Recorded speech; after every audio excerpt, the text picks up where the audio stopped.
Okay, so let's begin. Good afternoon, everyone, and thank you for joining us today. Just to give a quick introduction, I'm Chetan Nifadkar, Associate Director, Martech Practice at Miram. Um, Before we begin, I would like to set the context. Why email deliverability is so important. And over these years, Miram has worked with a large pool of customers who have been using email as their primary channel for their marketing communications. While there's a lot of creative and execution effort that goes behind these emails, it becomes more important to ensure that these emails land in the inbox of your customers and thereby getting an improved response rate for your campaigns. So today we have Mohsin Faruqi, who's our deliverability specialist at Miram. And Mohsin has more than a decade of experience in email marketing and has specialized in the area of email deliverability. We'll be sharing some of the most important secrets on how you can reach your customers' inbox in the right way. Before I hand it over to Mohsin, I would like to mention that we'll be sharing the recording of this session post this webinar, and we'll be happy to connect with you if you need any further additional information or have any clarifications. So, without any further delay, I would like to hand this over to Mohsin. Mohsin, over to you.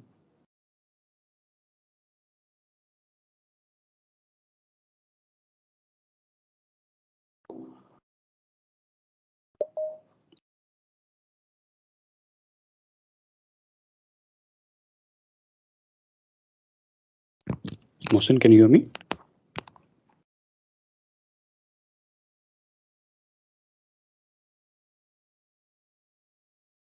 I'm sorry, I was on mute. So, yeah, thank you, Chetan, for the introduction. Hi, everyone. Good afternoon. My name is Mohsin Faruqi. And today I really want to dive into the changes that we have seen over the years in the email deliverability landscape and talk through some of the main areas that we focus on working with our new clients who are going through migration or just putting together strategies for email programs that they have in place. So let us take a step back and try to revisit the basics and fundamentals of deliverability and understand what really helps in laying down the foundation and positive reputation with the ISPs like Gmail. So once again, thank you all for joining in today. It's a very important webinar. We want to share extremely valuable insights which are going to change how you do and look at emails. So for the discussion, we decided to start from the fundamentals, and today we are going to talk through and cover some of the basics. So I want to go over why deliverability is important and truly what it means. So what's the definition of deliverability? And then we can jump right into the 5 key steps to inbox victory, which will definitely help you see and understand the core focus areas of deliverability and how can you start implementing some of these strategies today. Then we are going to give a quick overview of our framework on how we work with our clients in improving their email inboxing, reputation, and ROI. Then we'll wrap it up and I'll provide some key takeaways. So feel free to put your questions in the chat and we'll circle them back at the end. In case we won't be able to answer your question due to time limits, we'll definitely get back to you over an email. All right. So definitely email is more alive than ever. In 2009, Wall Street Journal published that email no longer rules. And a decade later, the same Wall Street Journal talked about email as a hot new channel. I mean, if I have to say one word to this, email is ageless. Since a decade, many of you here have been hearing email is dead or going to be dead. People still debate on this subject. But do you know what makes email really incredible? It's the belief marketers or email senders have to continue to engage with their customers and create those personal touch points throughout their entire customer journey. So, right from signing up to newsletters to end up making a purchase. And on the other side, the ISPs like Gmail, Yahoo, Outlook, they have been doing a lot of improvement to keep their spam filters improved and updated with new machine learning and AI algorithms just to provide a clutter free, spam free, seamless inbox experience. And I think this collaboration works extremely well. While that happens, I think another interesting fact about email is, despite the growth and prominence of messengers and chat apps, email continues to be an integral part of our daily online life as a marketer and as a user also. And you can see here, email is growing year on year at a phenomenal pace, correct? At the same time, Forrester has also done an important research somewhere in 2018 and 19, which states 65% of people check emails more than 3 times a day. I mean, that's a huge number. And with that, the mobile penetration is fueling the overall user activity and behavior, be it just surfing on the internet or purchasing, and even businesses are now on mobile. And we see open rates from brands have also grown up with the mobile penetration. Similarly, email usage is also growing with 96% of penetration among online users, and customers expect more personalized, contextual, and relevant emails from brands today. But surprisingly, younger users, millennials, who we always thought they are away from email as a channel and more interested in social media stuff, they are very much active on email now, and email is acting as an enabler for a digital connect. So, if email is more alive and growing, why brands are still struggling to get ROI from email?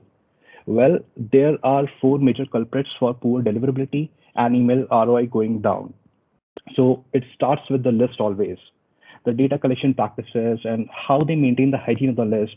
And that's one of the primary reasons that comes out. So, and second is, poor planning and execution of email programs.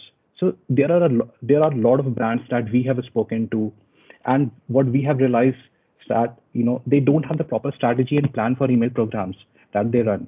There are ad hoc campaigns, batch and task campaigns without any proper planning. That really creates a problem with their deliverability. Then we have missing authentication and domain alignment. I would say this is one of the most important elements that can either make or break your email deliverability. Think of it like a digital ID. I mean, it protects your brand identity as well as your sender reputation.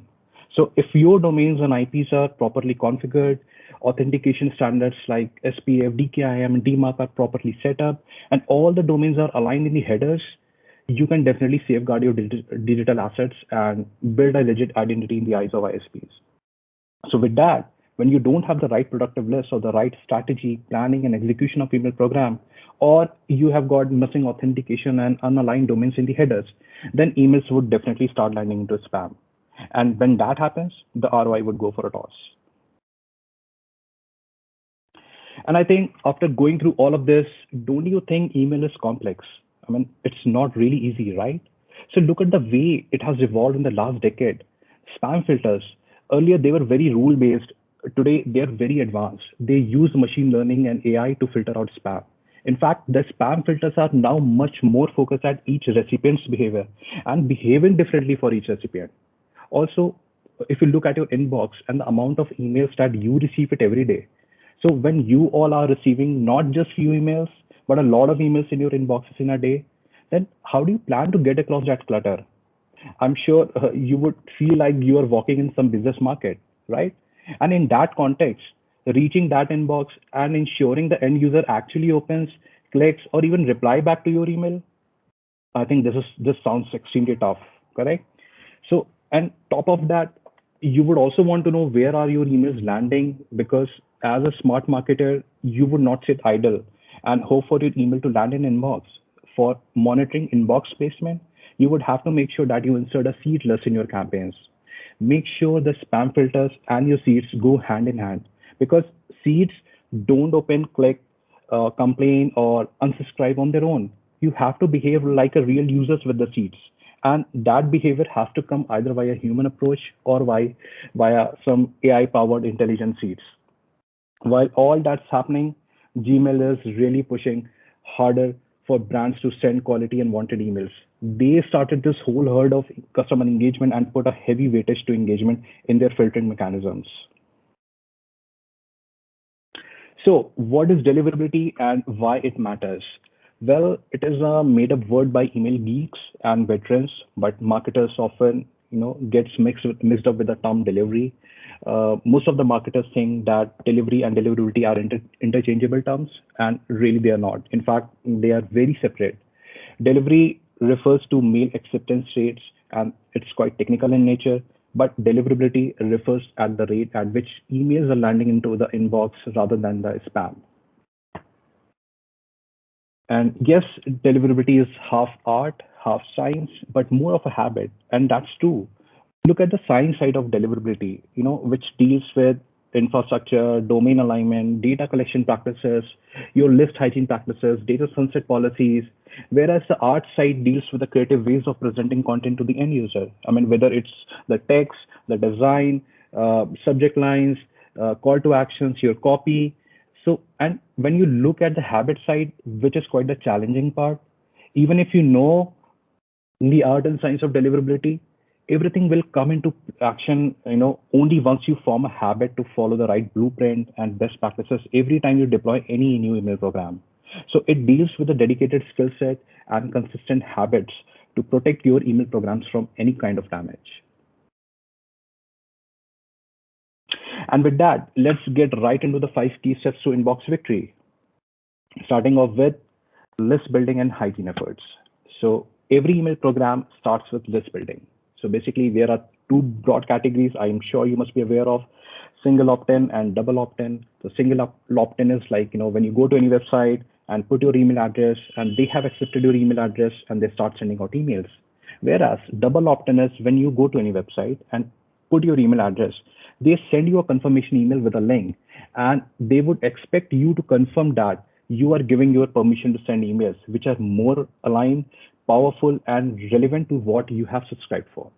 But the catch here is with single opt-in, there is a risk. While double opt-in is designed for qualitative input, single opt-in, I guess it might get some invalid junk, spam traps as bad email addresses in your list. So guys, if you have single opt-in practice, make sure you do these 4 things to de-risk any impact. One, make sure you validate right at the form with an email validation API. So there are some good tools in the market that does validation near real time on forms and making sure that sign up experience doesn't go for a toss. Next, you send out welcome email. I believe you all are sending welcome emails to your customers. In case you're not sending, then it is a must. Third, incentivize your user to act on your email.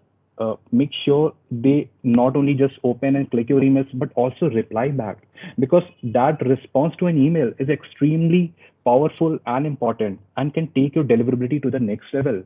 Because if users reply back, the next set of emails always land to his inbox, and that is really very powerful. Then, however, there will be some users, who might reply to your welcome email and some might not. So make sure you put them into separate buckets and ensure that your content strategy to reach out to them is different. You cannot treat everyone with the same, one size fits all strategy, right? You have to make it different and unique for those audience. Lastly, there should be a strategic sunset policy in place to handle the user who stop engaging with your emails. Because at the end of the day, these unengaged users can only hamper the deliverability and your sender reputation. And once you build your list, it's equally important to place hygiene efforts in place. So general housekeeping is something which often gets overlooked by most of the marketers and brands. So make sure at least quarterly you revisit your list and deploy housekeeping efforts, because that way it will help you to remove the inactives, avoiding hitting any spam traps, targeting the segments which are most likely to complain, and focus on your core engaged audience and approach lesser engaged audience or maybe the complete dormant users in a different manner with a different strategy, right? And all of this, by the way, can be achieved by keeping a good, clean, and productive list by just having a general housekeeping strategy in place. And when you are mailing only to your core audience, you are really leveraging the relationships you are building with your customers and eventually reaching their inboxes consistently. So the idea here is, as a sender, what you have to do is, you have to prove to the ISPs that you know your audience. You should know what they want, when they want it, why they have signed up to your list, what are their preferences, what are their purchase and browse behavior. So make sure you send relevant, contextual, and personalized content to fuel in the engagement. And when ISPs like Gmail sees that positive engagement, their filtering systems adapt and will see that as well. So then you'll have a strong deliverability and reputation, which you can leverage and increase up your ROI. So this is a case study that so this client is into online furniture marketplace that offers furniture and home decor. So what we have noticed is, they've been facing serious reputation and deliverability issues at Gmail. So when we started working with them, we kind of analyzed their entire email programs. What we noticed is, they have the single opt-in list building practice. So what was happening is, a lot of email addresses are ending up on their list, and because those forms are integrated with their automated email programs, a lot of invalid emails are getting targeted, and that's why they are getting more hard bounces and spam complaints. And there was no email validation and hygiene policies. They were plainly following the batch and blast approach, and that's why they were getting low engagement rates across the board. So overall, they have got a poor planning and strategy across programs. But then when we started working with them, so as a solution, the first step that we did is, we added an additional layer in their welcome program, which is a double opt-in for building a productive list. Then we kind of tightened their email segmentation strategy into different audience cohorts, which is core engaged audience, lesser engaged, unengaged, and dormant users. And also implemented a list validation system for scrubbing out redundant and invalid emails from their list. And because they have a larger share of unengaged users, so we implemented that re-engagement program for unengaged users, and also sunset policy for dormant users for maintaining list health. And because there was no proper planning, so as a part of the proper campaign planning, we kind of work to get the behavioral programs implemented, and by leveraging the better data segmentation and personalization strategy. So as a result, what we saw is, their quality signups have got increased. They were able to reduce the hard bounces and complaints. Overall, like there's a 114% growth in their open rates. The domain reputation have gone from low to high. Inbox placement from 77% to 94%, and 70% of their campaigns got automated. Now, with that, it brings me to another most important factor, which is strategic beginning or warm up. I'm sure you must have heard this term a lot in your business. So warm up is basically a pivotal process that can make or break your ability to successfully reach your customer's inbox. And it starts with the choice of domain. So what kind of domain should you use for sending out your emails? I'm sure you are at a minimum sending out two kind of emails today. So you must be sending out your transaction emails and your promotional as well as marketing emails, right? So we suggest that you should always use subdomains based on your different messaging types, because subdomains get a pseudo reputation effect from the main domain, which makes the warm up process easier. And you can ramp up the volumes if you follow the plan and ensure high engagement rates while controlling spam complaints and bounces. And you should also separate your different email programs onto different dedicated IP and subdomain combinations, because this will ensure all mission critical emails get delivered. So next time, is you will have to decide what kind of mail streams are required for what kind of warm up. So let's say if you want to send out transaction emails, you might not need a warm up, but for marketing emails, that is promotion emails, you will definitely need a warm up. So if you have a good domain history, you can actually have a very swift warm up and you can scale faster.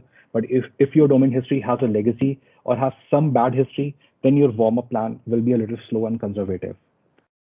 Implement SPF, DKIM, and DMARC in the right way. And you must set DMARC to gain more detailed insights for all your email streams. So if I have to simplify all of this, the whole idea is to establish a strong reputation by slowly ramping up to full volumes, starting with your most engaged subscribers over a period of time. So typically this warm-up process takes around 4 to 6 weeks, but that varies from sender to sender and depending on the target volume, the user engagement, and ISP feedback. So this slide talks about different phases and timelines that follows any warm-up plan. As I've already said that this process takes about 4 to 6 weeks, but regardless of the length of the warm-up plan, the process usually involves 3 phases. The phase 1 is reputation establishment, which is the most important phase. Phase 2 is all about reputation build-up, where we focus upon establishing the consistency of the sending cadence and engagement.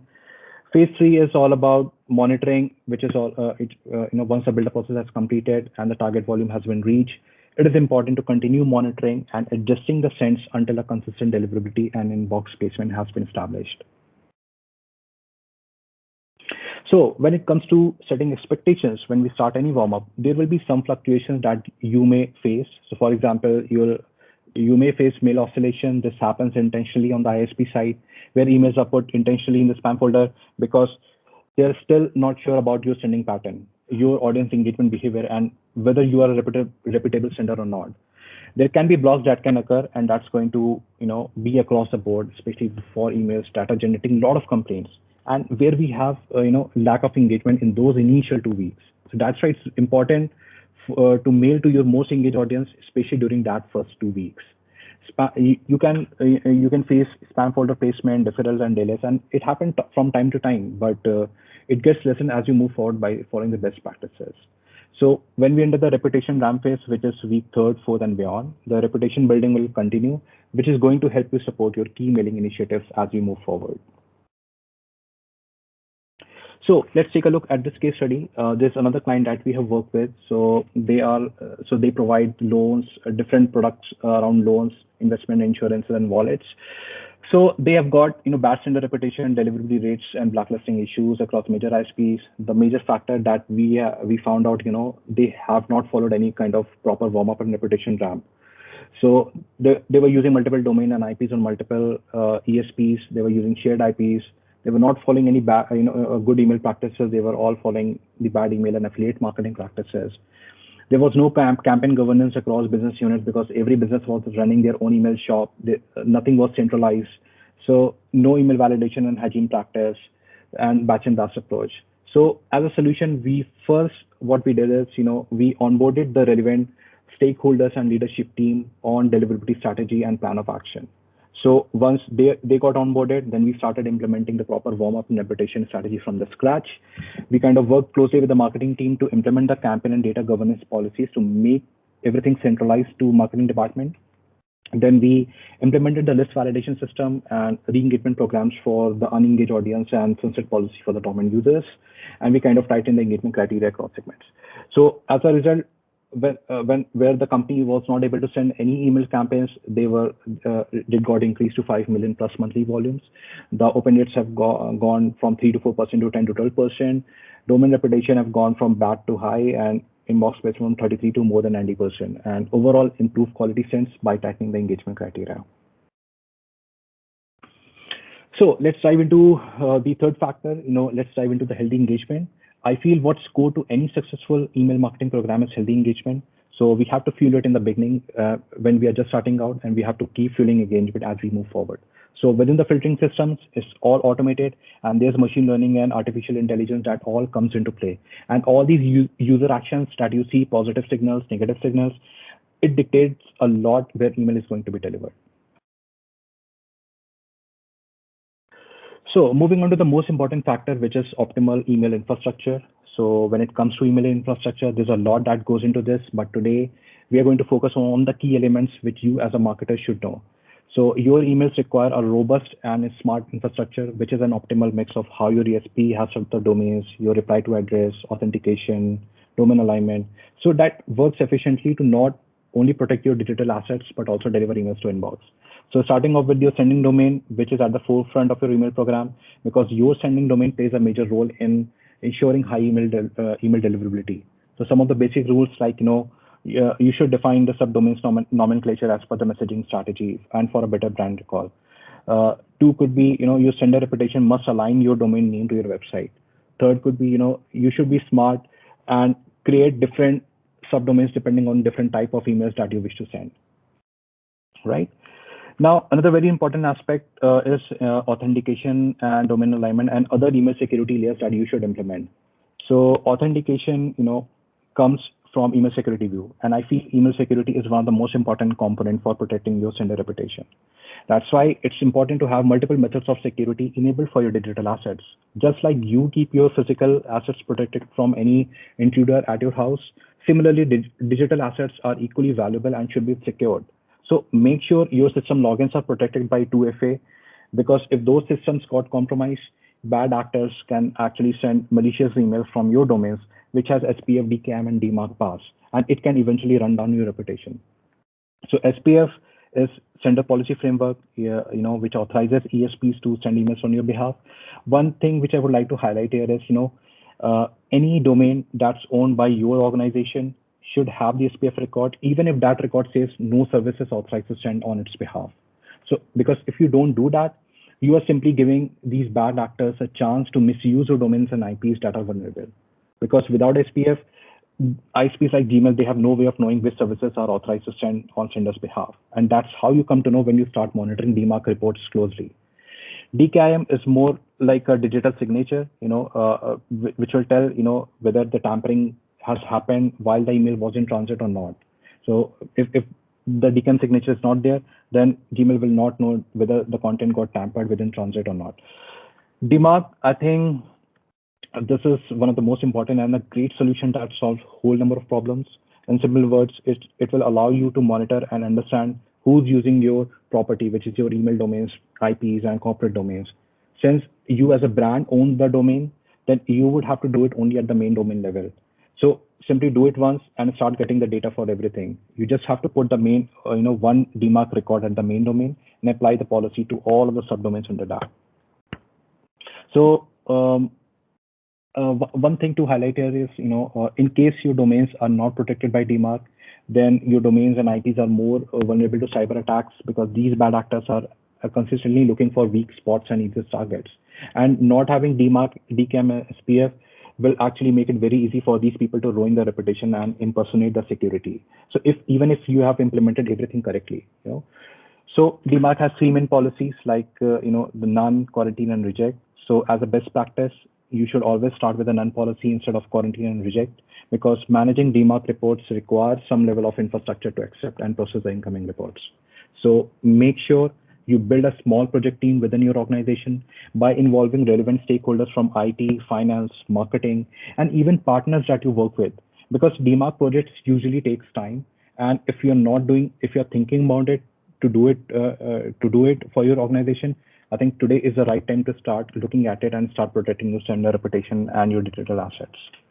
Last one is BIMI, which is the recent and the new standard which that sits on top of all of the above standards that we have just talked about. So basically, it will help you to leverage the power of branding in customers' inboxes that help you to stand out from the clutter and gain competitive advantage.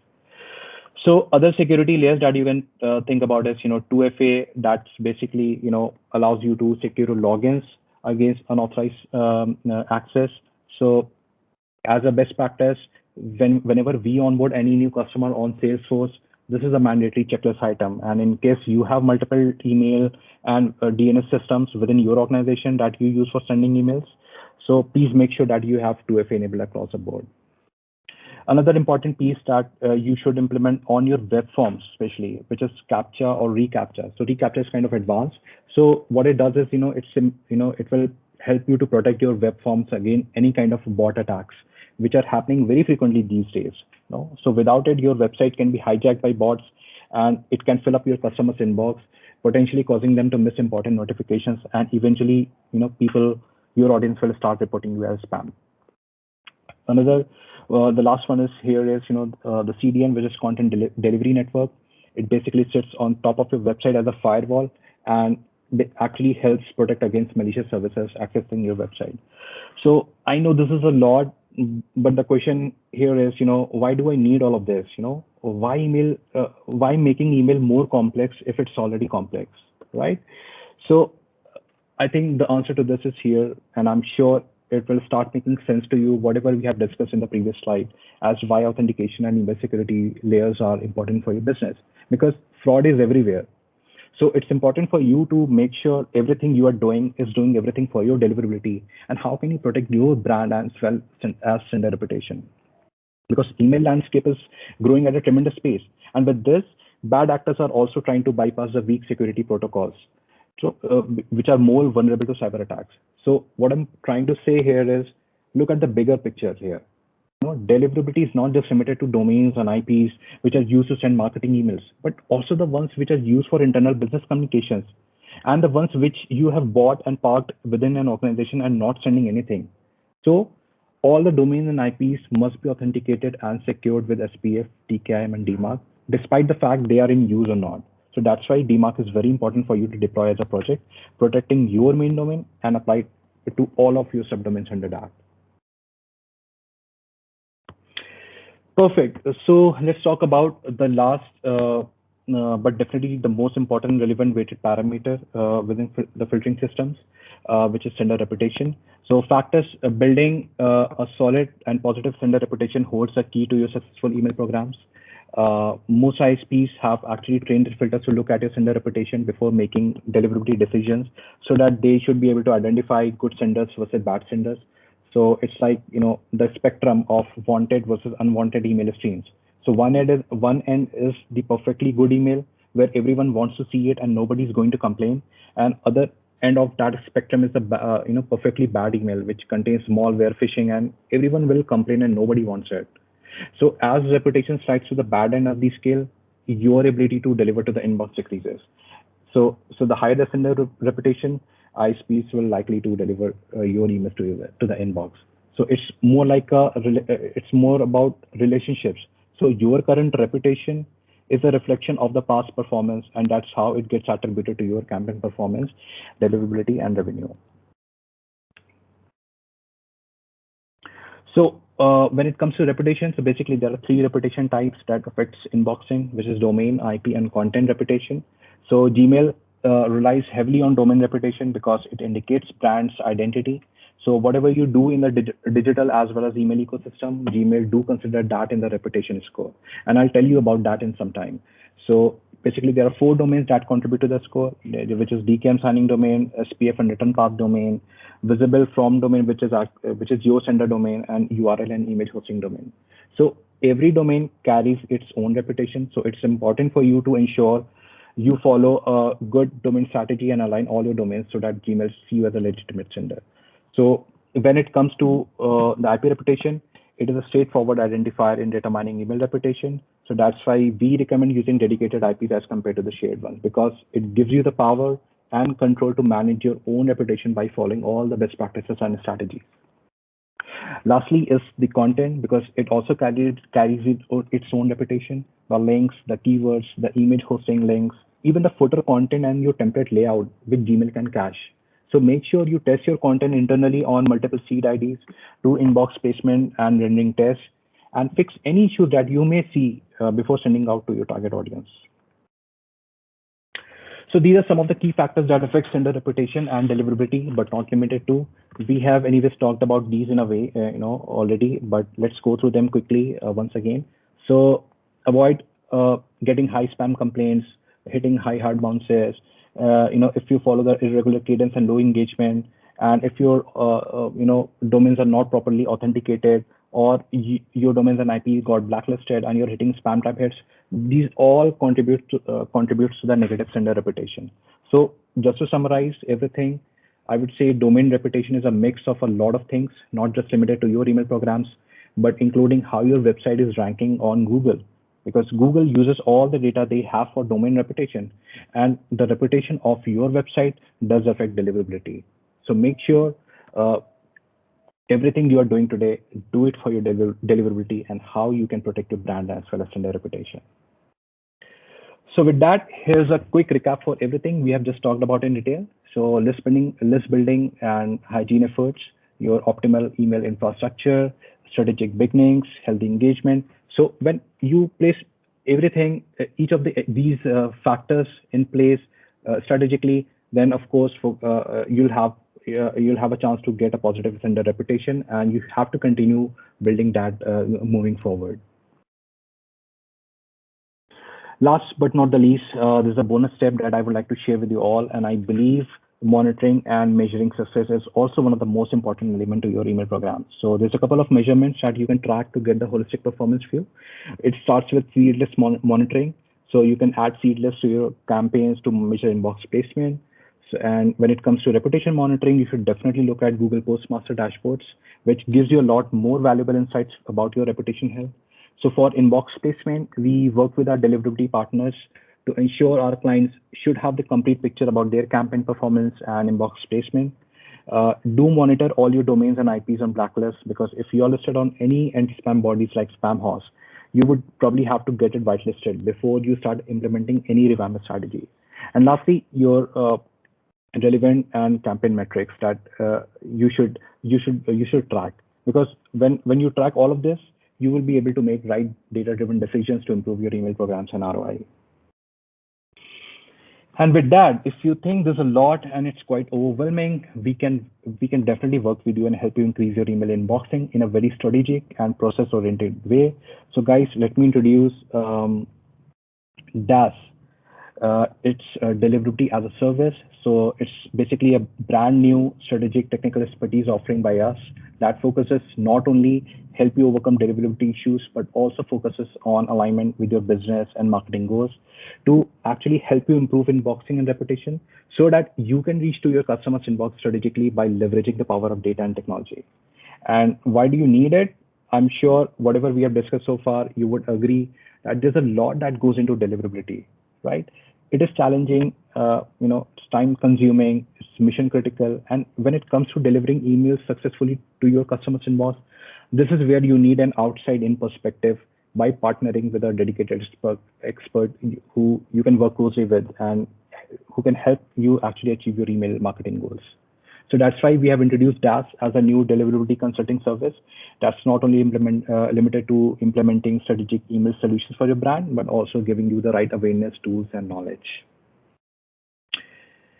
And so here are some key takeaways.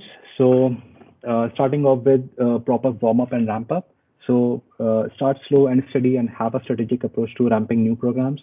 When it comes to list building and hygiene efforts, treat every email ID as a person, nurture the relation. You should have the housekeeping efforts in place. And when it comes to handling the inactives, do deploy the re-engagement programs for handling inactive addresses and potential spam traps.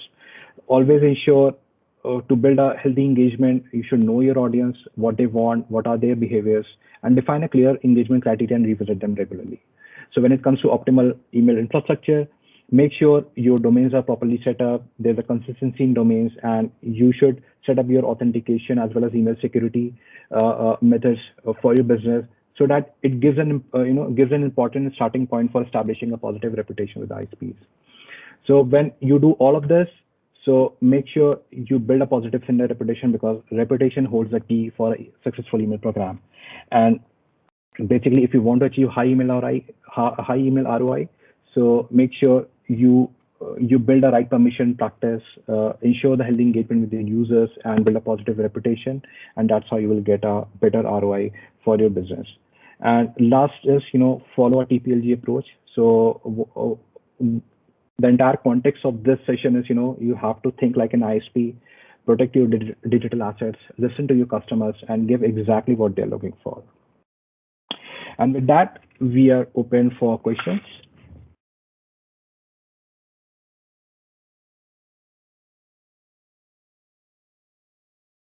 Yeah, you can post your questions on the chat. We can take them up.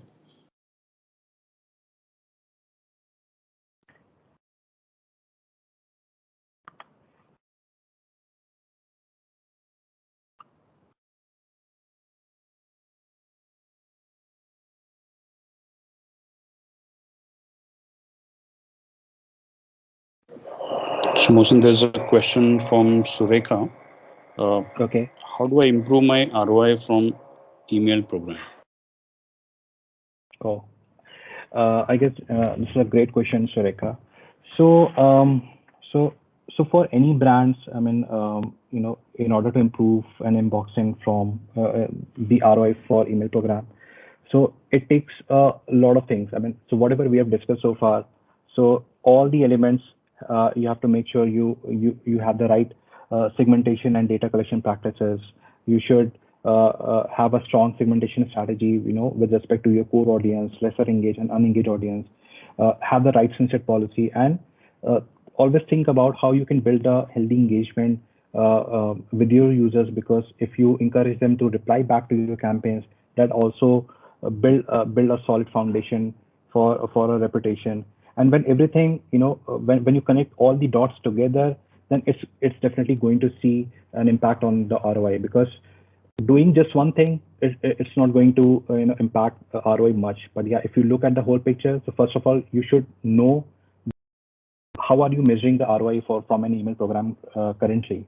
So have the baseline number in place and start implementing some of these strategies that we have discussed, and accordingly you can come to a conclusion that which factor is actually impacting on my ROI. Mohsin, the next question is what's the logic behind emails landing in the primary inbox versus the promotions? Uh, I think this is a great question. So the logic is simple. I mean, when Gmail, because Gmail is all about Gmail has created this entire inbox experience around engagement. So when your users engage positively, and you have built that repo right from they have subscribed to your list, and you maintain the cadence by sending them relevant content.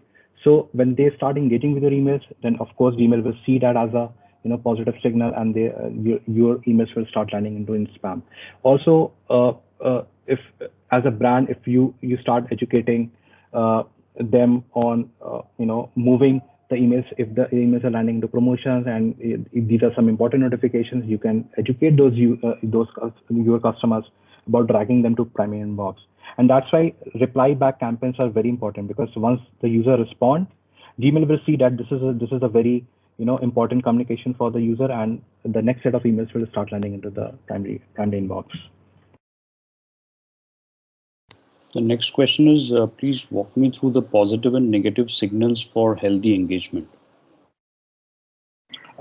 Okay, so let me just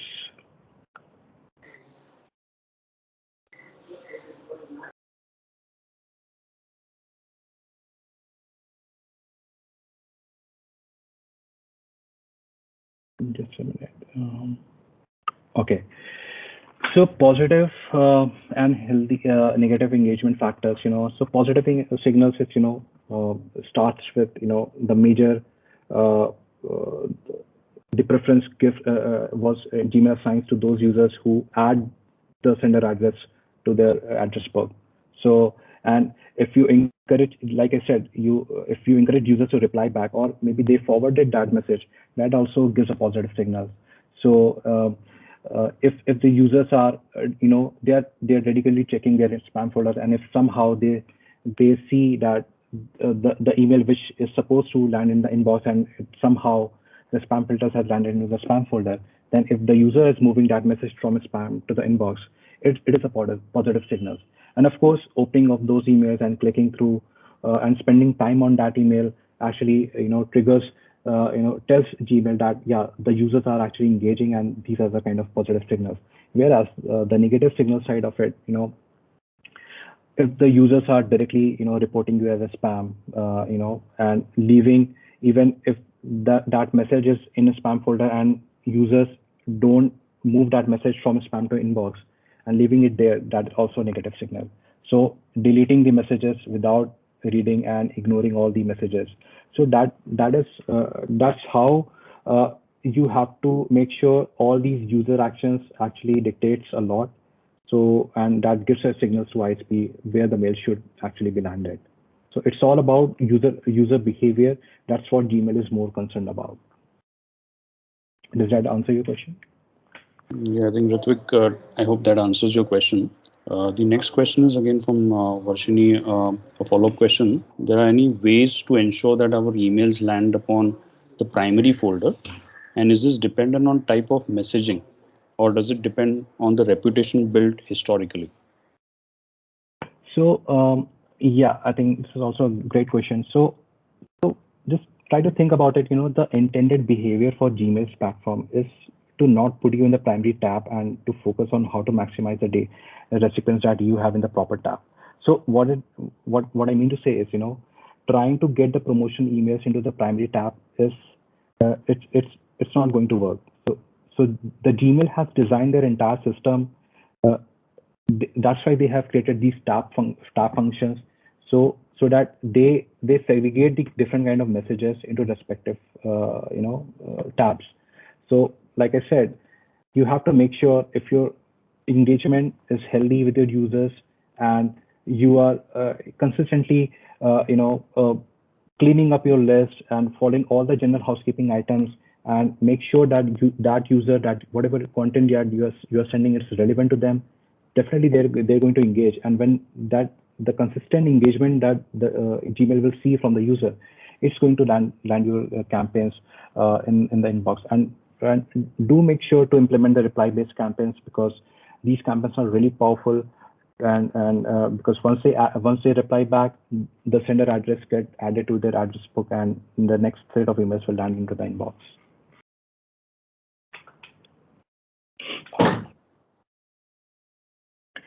Yeah. Great. Thanks, So Mohsen. Any other further questions? Feel free to put it on the chat window. yeah, I'm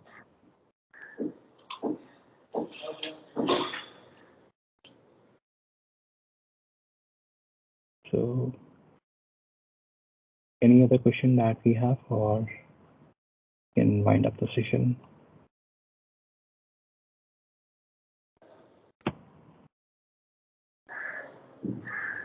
Okay. Any other questions from anyone?